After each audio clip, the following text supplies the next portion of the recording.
Shalom Aleichem. Shalom Rav. Lo ave Toratacha ve'en lomo michshol. Today is Yom Hamishi, Toith Be'elul Tavshin Pei Daled Leminyanenu, which corresponds to the Thursday, the 12th of September, 2024, according to the Gregorian calendar. Okay, so we're in Hilchot Avodah Zarah v'Hukot HaGoyim, Perek Zayin, Halacha Yod Het or Yod Daled, and the Rambam states as follows: Natal mimena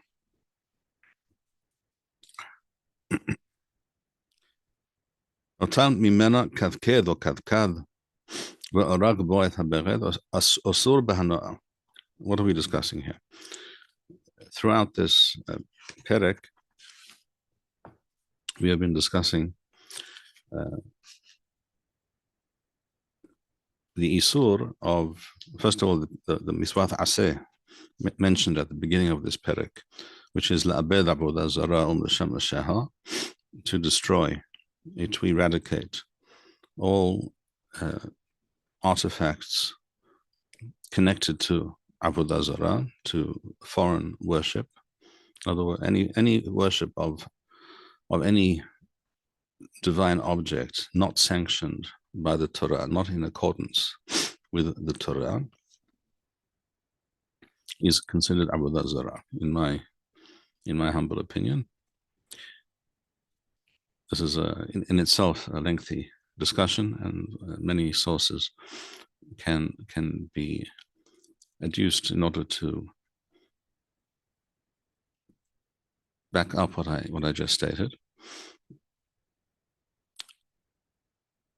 As the Chazon Ish Zetzal writes in Hilchot in Masechet Shvi'it, with regards to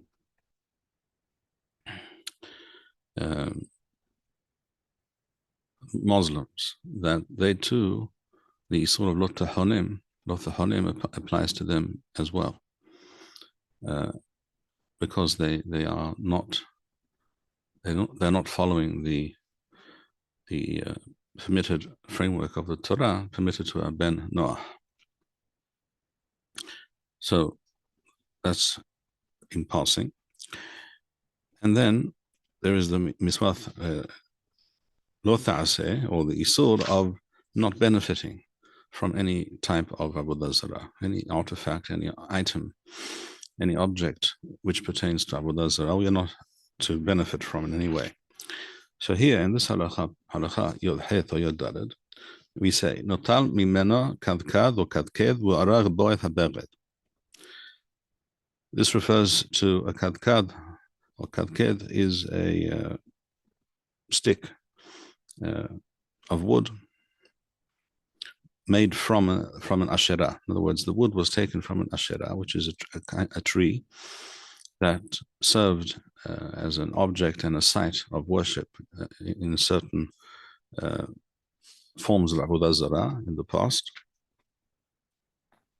I'm not claiming that such a thing cannot or does not exist today. I'm not sufficiently versed in all the various forms of insanity that exist in different places in the world. I wouldn't be surprised if there are still peoples who worship either a tree or at a particular tree or under a particular tree, etc. And that would also therefore qualify as an asherah. So if a person took such a tree, one is not allowed to benefit from such a tree in any way. And therefore, any piece of wood taken from it and made into any object, such as a kadked, which is one of the many moving parts of a weaving machine.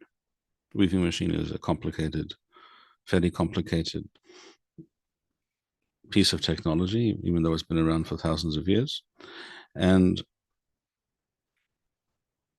in many ways, the modern machines are not all that different from the ancient machines. They are powered differently, and perhaps they can produce finer or more intricate patterns or what have you, but the essential concept is the same. You take threads that are across and east, west, and north, south, and you line them up and you thread them through each other, etc.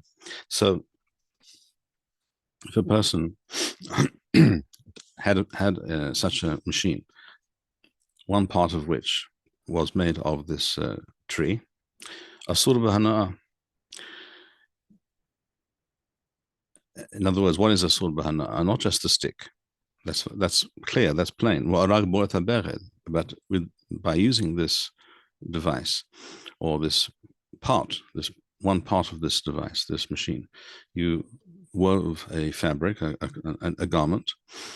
That garment now is asur b'hana'ah. It may not be worn, may not be used in any way, nor may it be sold, for that matter, to, shall we say, a non-Jew who is not forbidden, perhaps he is not forbidden to benefit from such a thing, but we are. So by selling it, you are benefiting from that item. If this garment now became mixed up with many similar garments, and you do not know which is which, if you do know, then you just remove it and you throw it away, you burn it, and that's the end of it. But if you do not know,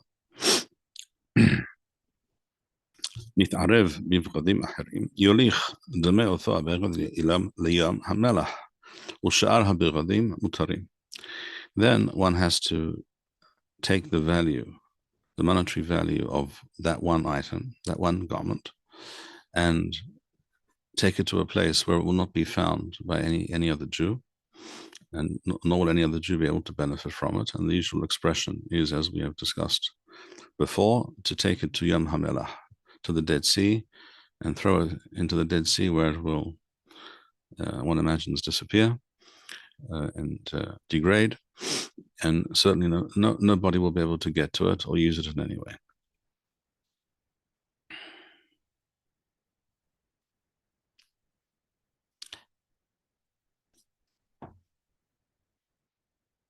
And the other garments are then mutar, so because you got rid of at least one, or the value of that one. Okay. Halacha Yotef, or some editions, continuation of Yod Dalet. Umutar nita tahta yurakov. One is permitted to plant vegetables. Technically, Yerakoth refers to green leafy vegetables, things such as lettuce or spring onions or the like, where the main part of the vegetable which is consumed is the green leafy part. That is what Hazal meant when they said Yerakoth. They did not mean anything that grows in the ground. Nowadays, the term Yerakoth tends to refer to anything that grows in the ground, so that includes potatoes or radishes, what have you, which are not in the least green, and what you eat is not leafy or anything like that. So here we're talking really about leafy vegetables. Now, such leafy vegetables usually do much better if they are grown in the shade, not in the direct summer sun, certainly not in Eretz Yisrael, where the sun is very, very fierce in the summer. Whether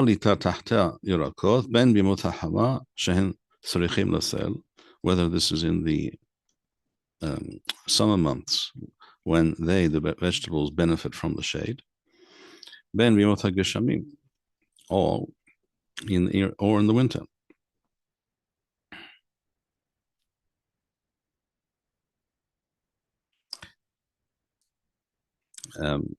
Where they may be protected from excess heavy downpours of rain, of water, which may destroy the plant, etc. Because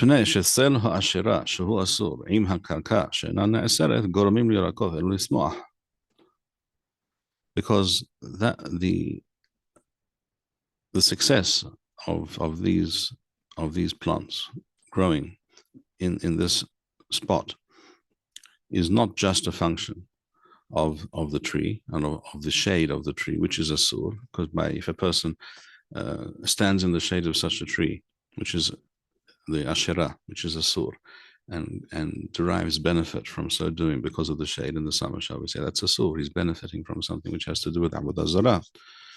But these plants are not just enjoying the shade, they're also growing from the ground. It's true, the shadow is Asur.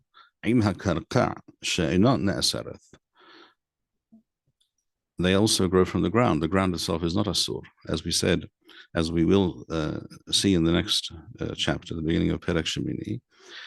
Kol she'en bo tefusat yad adam,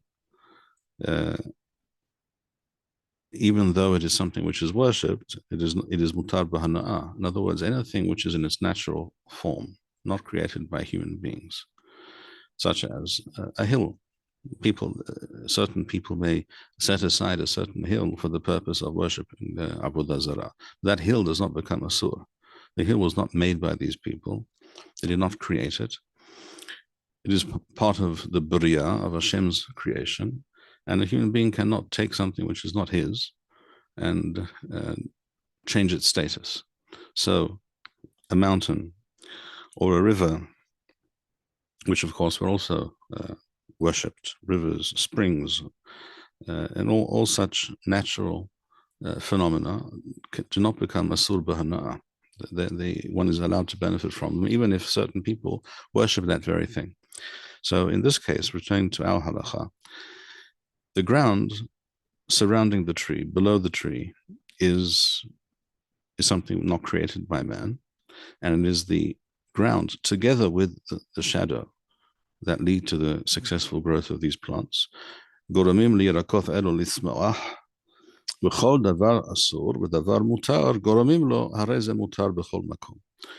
rule is that when you have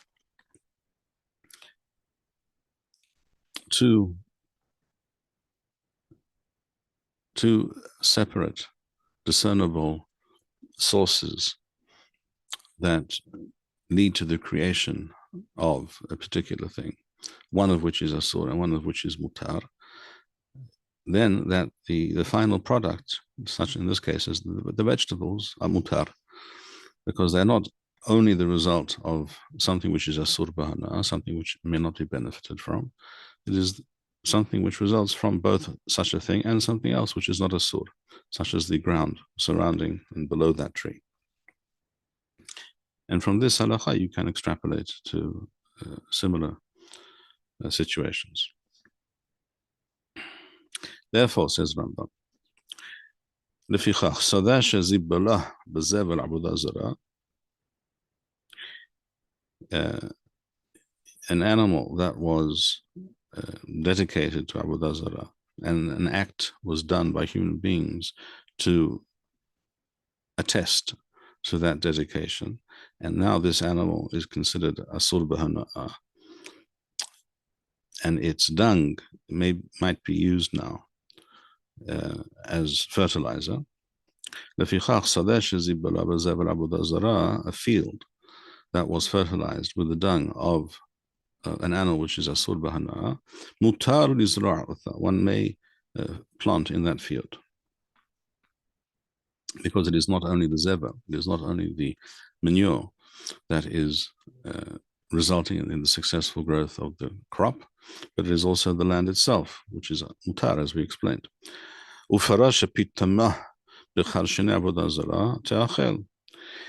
And an animal that was fattened with karshinim, with various plants. This is a kind of kitnit, which was generally used for fodder, animal fodder. Such an animal may be consumed. In other words, an animal that was, let's say the animal was fed this fodder, and you did not know originally that it was from Avodah Zarah, but you discover that that is the case. The animal itself is not now Asur, because the animal did not grow and put on weight, etc., as purely as a result of those karshinim, but also other things that it ate. and the air and the sun and the general care afforded to that animal resulted in this animal growing and putting on weight and being fattened and ready for slaughter. So therefore, it may be eaten. And the same applies to anything similar. הלכה כ"א או ט"ו בשר או יין או פירות שהכינום להקריבם לעבודה זרה לא נאסרו בהנאה. Items such as meat or wine or peroth. The word peroth here also does not mean necessarily fruit, although one can clearly see the etymological connection between the word fruit and the word peroth. Nevertheless, in Chazal's lexicon of terminologies, the word peroth means produce, all manner of produce. So any items that were prepared were set aside in order to be offered to Avodah Zarah. Lo ne'asru b'hana'ah, the act of the person thinking to themselves, well, I'm going to put this bottle of wine over here. I'm going to put it aside in order to make use of it in Avodah Zarah tomorrow morning.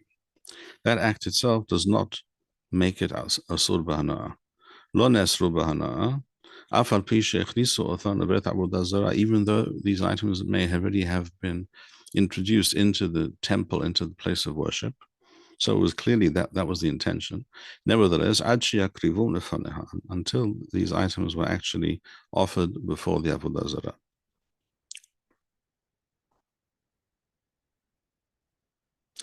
Ikrivum lifnei Avodah Zarah.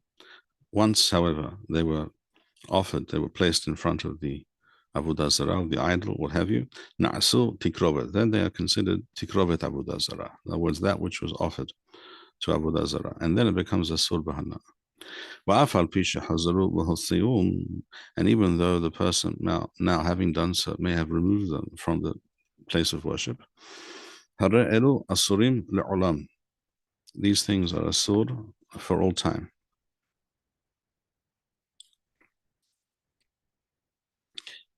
This applies to the items themselves, the produce or the meat or the wine that was offered.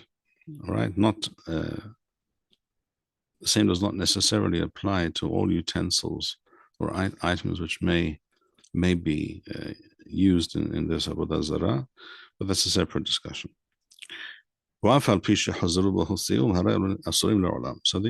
it is offered before Avodah Zarah, it becomes tikrovet, that which is offered to Avodah Zarah, and it is asur for all time. All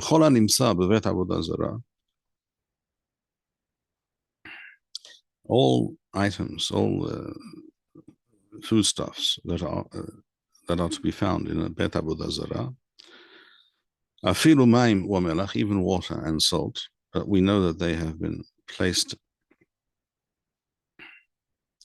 They have been placed there for that purpose. Asur b'hana'ah min Torah. These things are asur b'hana'ah min Torah, which means you may not use them or benefit from them in any way, including selling them.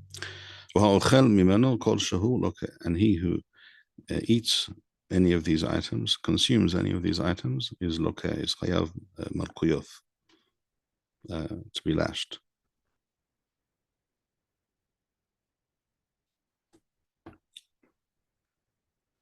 Halacha kaf beth, or tet zayin. המוצא כסות וכלים ומעוth בראש עבודה זרה. Person who found a kesut means a garment. Kelim can refer to any kind of item at all. It could be an item of jewelry, such as a chain, shall we say, that was placed on the idol as an ornament, or any such thing. Uma'oth, which is money, but Berosh Avodah Zarah, placed on the head of an idol. Usually we're talking about some kind of an idol or image. Im muthla'an derech bizayon, hara elu mutarim.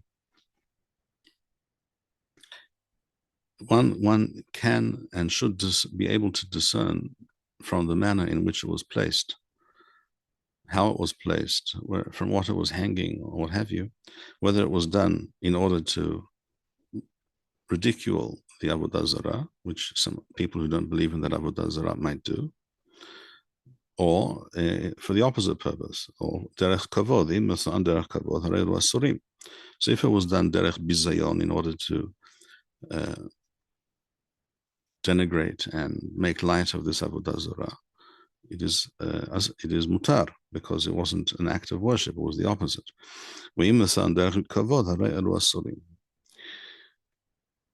Kesad, for example, Nasakis ma'oth talui b'sawara.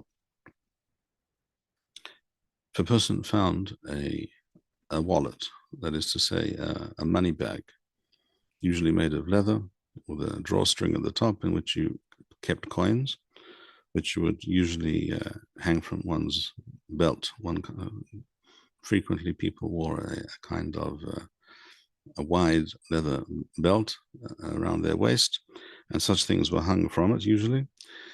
Masakis ma'oth talui b'sawara, if it was hanging from the neck of the Avodah Zarah, kasut mequpelet munachat al-rosha, or a garment that was folded and then placed on the head of this image, kli kafui al-rosha, or some kind of vessel. It could be a pot in which one cooks. It could be any item, any household item, which was placed upside down. Hareze mutar, then it's mutar mipnei derech bizayon, because we know these are not such things are not done in such a way. Such things are not placed on an item of Avodah Zarah for the purpose of worship. This was being done for the opposite purpose, derech bizayon. V'chen kol kayotze bazeh, and the same applies to anything similar. Masa b'rosho davar shekayotze bo karev l'chabe hamizbeach harei ze asur. Therefore, if you found on its head, or attached to its head, hanging from its head or neck, anything that is often offered up to such an item, offered up to such a Avodah Zarah, then it is asur, because then we know that this was done for almost certainly done with the intention of worship. There is, however, a caveat with regards to this halacha, which now appears in halacha kaf gimel, or a continuation of Ted Zayin. B'med devarim amurim, when is this the case? Bizman shemasa'an hus le'mekom avodato. This is on condition that you found these items and this image outside its normal place of worship. So if there's a temple where this image is worshipped and you found it outside in the street, then it is mutar. Aval im bifnim, if it was found inside the temple, ben derech kavod, ben derech bizayon, no matter how it was situated or presented or attached to this image, ben davar hara'ui lamizbeach, ben davar she'no ra'ui lamizbeach, whatever the item might be, it doesn't have to be an item that is normally offered up. Kol hanimsa bifnim asur, anything which appears within that precinct, that temple, afilu ma'im wa melach, even water and salt, all those, any such thing is asur. So anything that you find in such a place, you must consider to be asur. Ufa'or or mercuris, these are two specific forms of Avodah Zarah. Mercuris, of course, is Mercury, a Roman deity, which also corresponds to a certain Greek deity, etc. Kolan insa imahem, ben bifnim, ben bahus, asur bahana. There, anything found next to them, on top of them, attached to them in any way, is asur, because we know that those particular forms of Avodah Zarah were worshipped in a much less specific manner. So any item found attached to them or next to them, on top of them, are asur. V'chen avnei merkulis. These are the stones that were thrown at the idol. That was one of the forms of worship. Kol even hanireth shehi imo asura b'hana'ah. So if you see such an idol,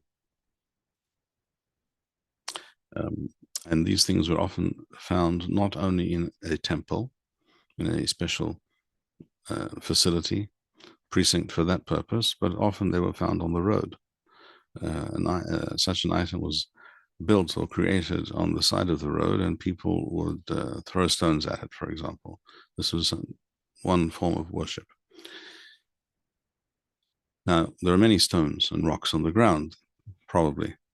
So anything which seems to have been deliberately thrown at it or placed next to it is asur. And anything which seems to just be lying around and not far from it, but probably not connected to it, then when I say probably, I'm focusing on the word nir'eth. Rambam says, Kol even ha-nir'eth she'imo. You don't know for a fact, but from the way it's lying, from the lie of the land, so to speak, you can tell and you can make that assumption. So if it seems to be in some way connected, it's asur b'hana'ah, may not benefit from that thing, even if it's just a stone.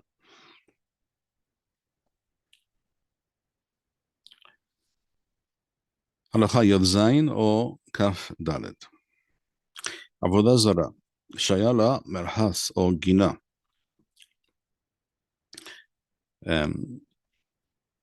Here we're discussing something such as a bathhouse.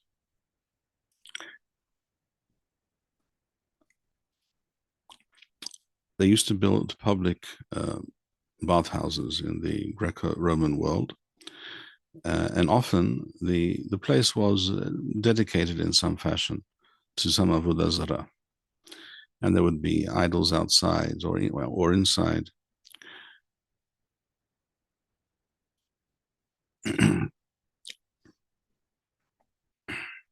So if one comes across such a place, such as a bathhouse, where there are images, nehanim bahem shelo b'tova, wa'en nehanim bahem b'tova.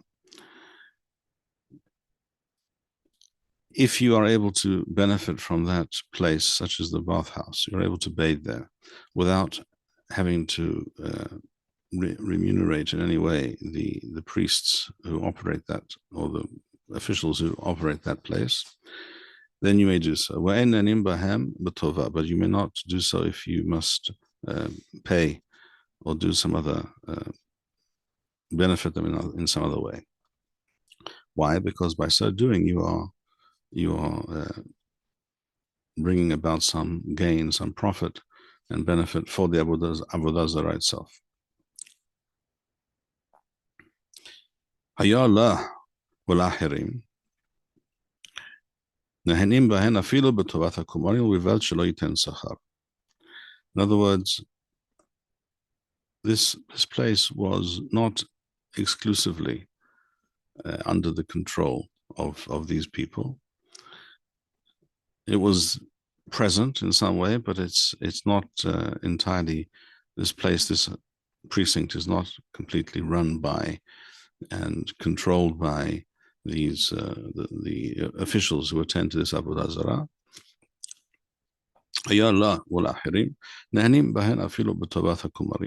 One is allowed to even pay the fee, if there is such a fee, for using that place. In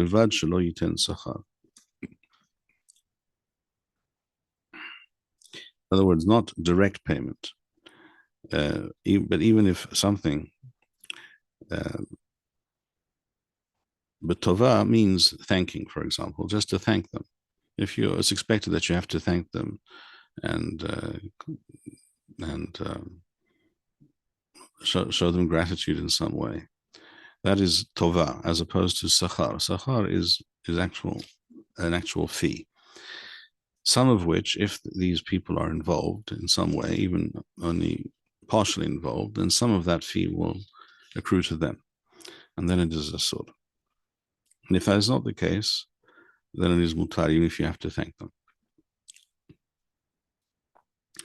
So now this, of course, leads us to the obvious question: can one bathe in such a place? up to this point, we may have been discussing, for example, and this was often the case, that next to or in front of a bathhouse, there was also some kind of a courtyard that was shady. It was built in such a way with colonnades and what have you, so that it provided shade. People used to sit there before bathing, after bathing. They used to talk, schmooze, wherever it was. Then that was what we were discussing in the previous halakha. That's why it speaks about a merhas, a bathhouse, or gina, or some kind of a garden or courtyard, some kind of pleasant area for sitting, resting, what have you. What about the bathhouse itself? May one benefit from such a bathhouse? In other words, may one bathe in such a place? So Rambam says, Merhas sheyesh ba avodah zarah mutar al-hosba. One is allowed to bathe in a bathhouse, even though there is avodah zarah there. Here we're talking about a bathhouse which does not belong to this temple, to a temple or to some caste of priests or some organization which is exclusively dedicated to the worship of this Avodah Zarah.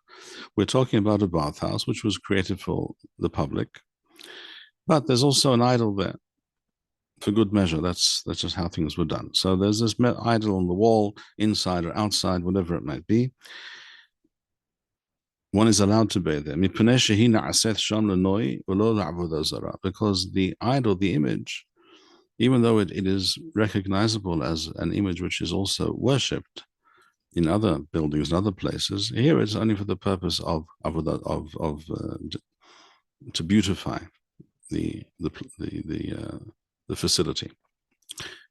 Shene'emar Elohehem.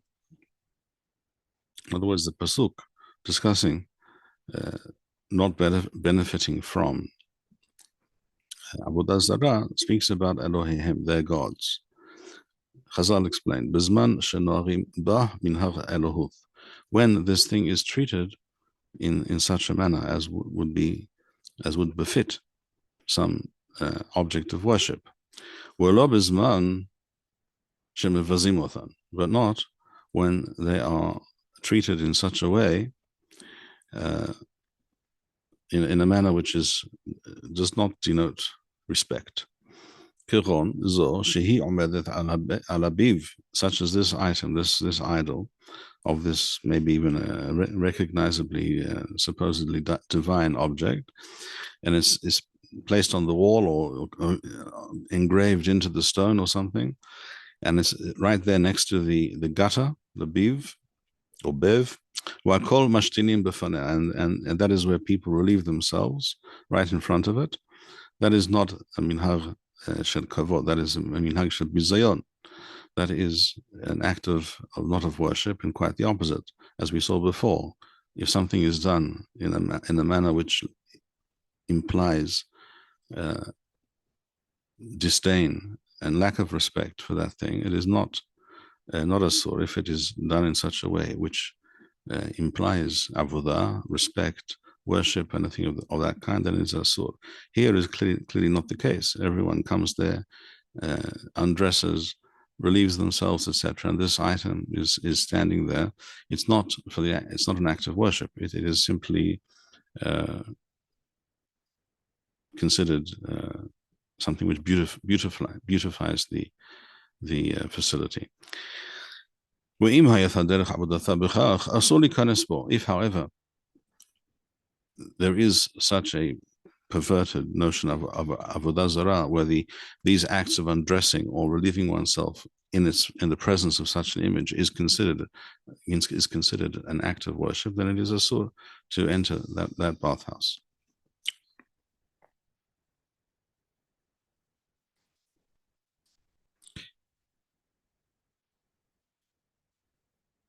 Very well. The last halakha of this parak, halakha kafwa or yod teth. Sakin shel avodah zarah sheshahat ba. A knife that was used to slaughter an animal in order to offer it up to avodah zarah. Harei ze mutar mipnei shehu mekalkel.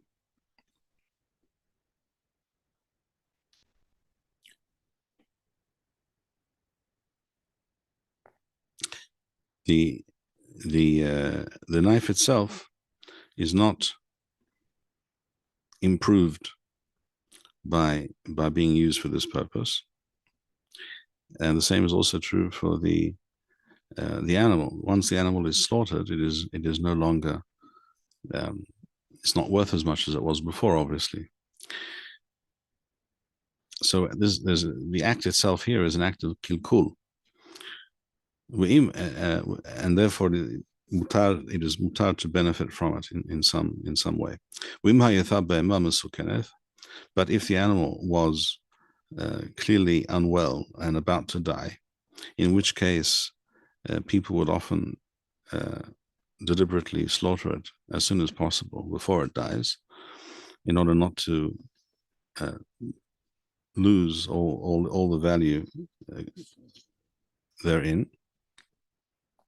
So if the animal was mesukenet, harezo asura, mipnei shehu metaken. But in that case, the act of slaughtering it is an act of tikkun. In other words, it is saving the price and the value of that animal. Then the act is something which is, and it's performed with mishamsheh avodah zarah, with items, with the utensil which pertains to avodah zarah.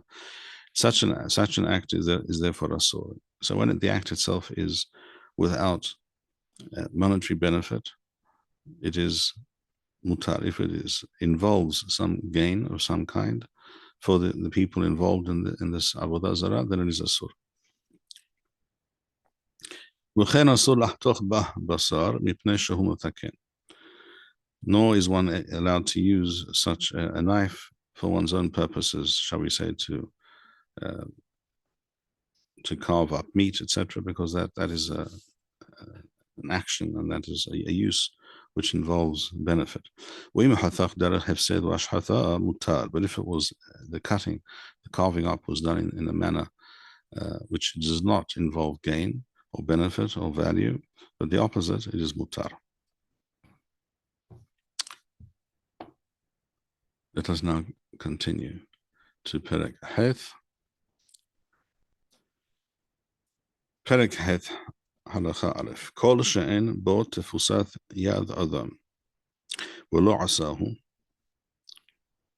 Anything which cannot be literally taken hold of by a person, and the person did not create that item. So this could be, in the case, it could be a mountain, as we said, a hilltop, something which a person cannot grab, and nor can a person create. So something that was not created or made by a person, if it is an item which is then worshipped, so that hilltop is worshipped as some sacred site or something of the sort. Such people cannot take the world around us and turn it into something which we cannot benefit from. The mountain is not theirs, the hill is not theirs, the animal is not theirs. Therefore,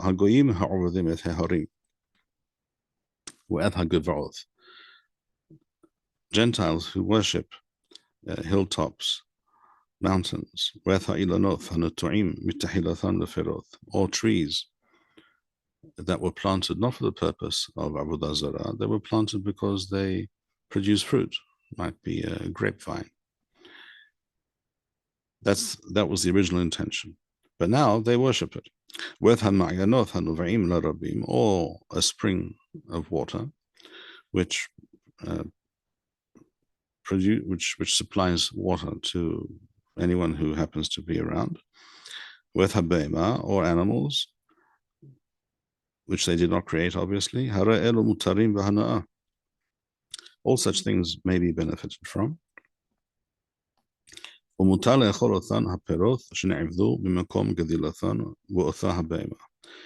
one may also consume this produce or that animal, because these things were not appropriated, cannot be considered property of avodah zarah.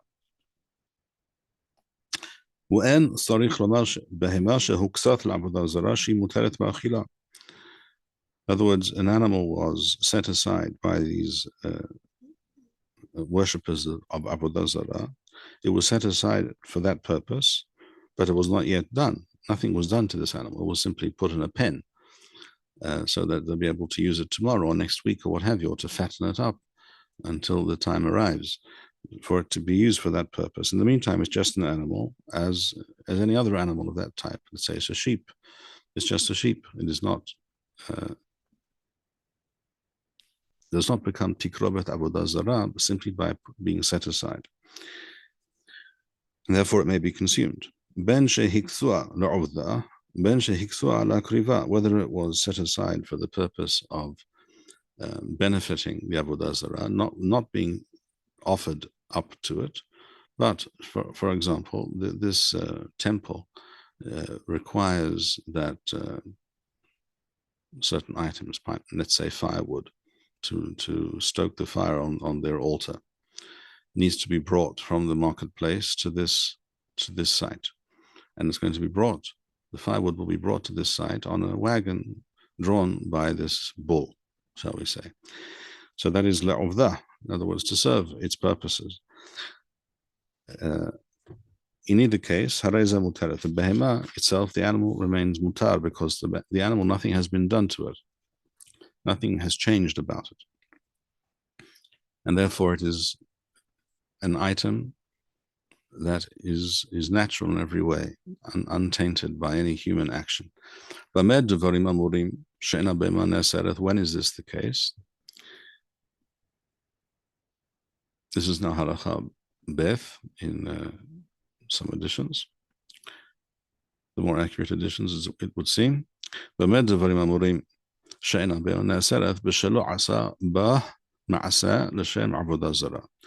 nothing was done to it, no action was taken, no human mark or action was done to it.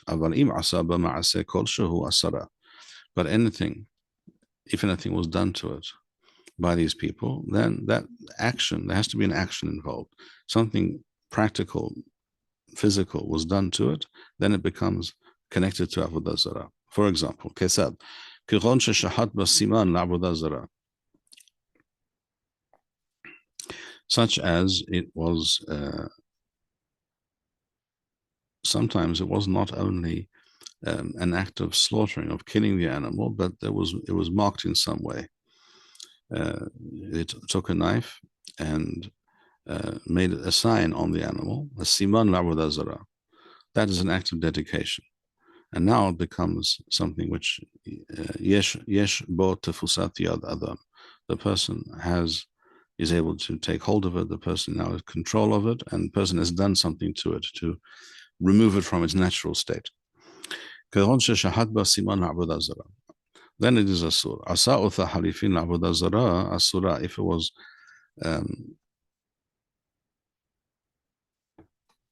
used in some transaction, in some kind of barter, then it becomes asur also. V'chen halifeh halifin, also even one item is swapped for another, and that item is swapped for another. Because now it has the status of money or funds, which are fungible, which is associated with Avodah Zarah. And human beings change the natural innocent state of that animal, of that behemah, from what it was before. Before it was just a cow. Now it is as it were, a financial instrument. When is this the case?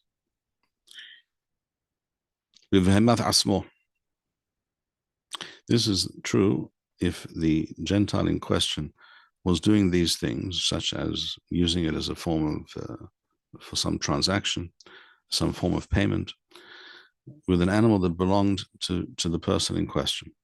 בהמת עצמו. אבל אם שחט בהמת חברו לעבודה זרה או החליפה, לא נאסרה. If a person did this to an animal which was not his own, but it belonged to a friend of his, a neighbor, someone else who also worships these things, and he used it for some transaction. The rule is that a person cannot take an item which is not his own, does not belong to him, is not his property, and by doing something to it, which when in fact it is not his at all, to change its halachic status. Here we're discussing all manner of situations where the act of thought or intention is what changes the status.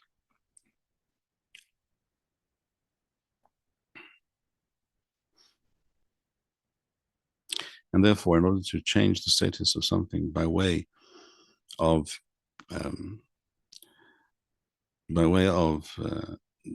doing some action or intending it, putting it aside for some purpose, it has to be something which is your own, and not something which does not in fact belong to you at all, in which case your actions, your intentions, your thoughts, and your will are not relevant.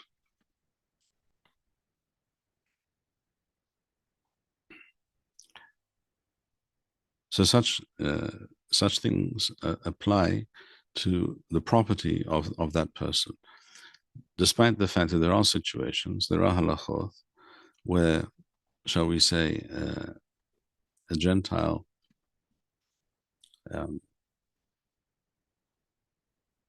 picks up a jug of wine, for example, even though it's not his, because of the gezerah involved,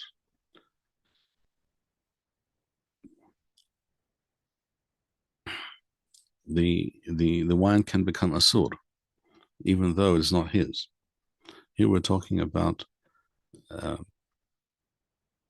item where only the intention or will or action of the owner is a valid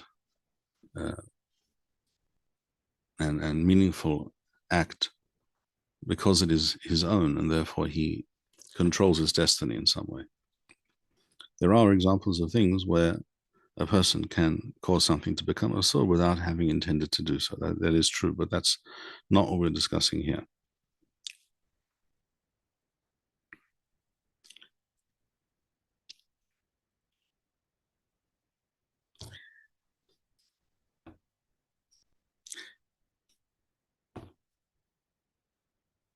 All right, halakha dalid.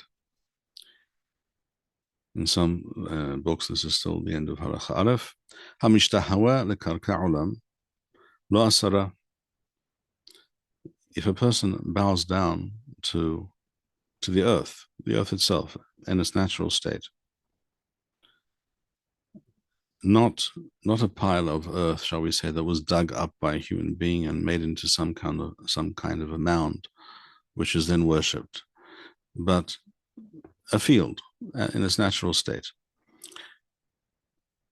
If a person worships such a thing, lo asara, it doesn't become an object of worship, as we said before, because en bo tefusat yad adam.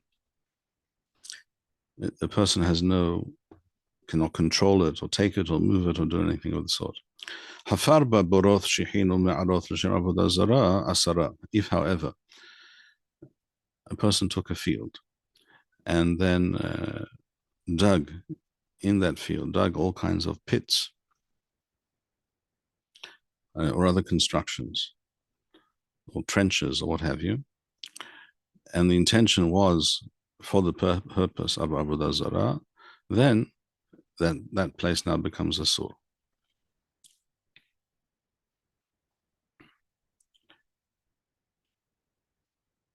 So this could be for what purpose might this be? It could also be even in order to digging holes, pits, trenches, in order to lay the foundations of a building which will serve avodah zarah. So if according to this individual, this now sanctifies this place, because this person made some objective change to the natural state of this field, then it becomes asur b'hana.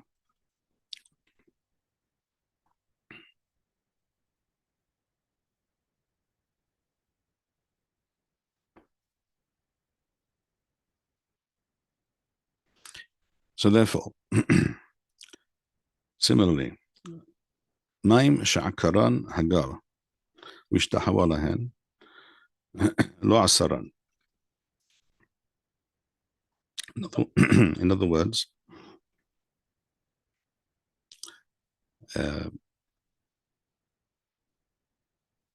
water that was collected in some way, by some natural phenomenon. It could have been some kind of a flood or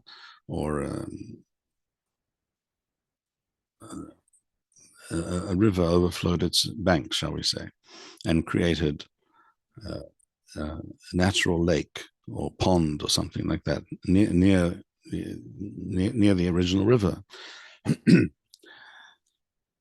And now this body of water is now worshipped by these people. Excuse me, because this item is a natural phenomenon, not created by man in any way. But if the person somehow took hold of these things, whether of earth that was swept away by the river rising, shall we say, and created a mound of earth. The person came along and picked up this earth or created this body of water, or whatever it may be, by some intervention of his own, then it becomes asur. Avnei har shenidaldalu wa'avadan bimkoman.